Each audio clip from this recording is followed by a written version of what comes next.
Sa Datuon sa Maguindanao, patay ang isang sundalo habang sugatan ang tatlong iba pa matapos pasabugan ng bomba ng mga hininalang miyembro ng bangsa Moro Islamic Freedom Fighters. Kwento ng nakaligtas na si Lieutenant Limuel Manikdo. Pababang na sila ng bundok pabalik sa kanilang kampo nang biglang may sumabog na bomba malapit sa kalsada. Namatay ang sundalo nagmamaneho ng KM-450 na army truck habang tinamaan naman ng shrapnel ang tatlong sundalo kabilang na si Manikdo.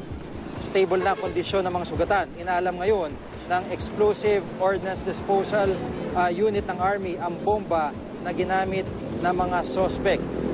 Patuloy naman ang pursuit operation ng mga otoridad kaugnay sa pagsabog kung saan dalawang miyembro mano ng BIFF ang namatay. Itinanggi naman ng rebeldeng grupo na may nasawi sa kanilang panig. Hindi naman inaamin o itinatanggi ng tagapagsalita ng BIFF na silang nasa likod ng pagsabog.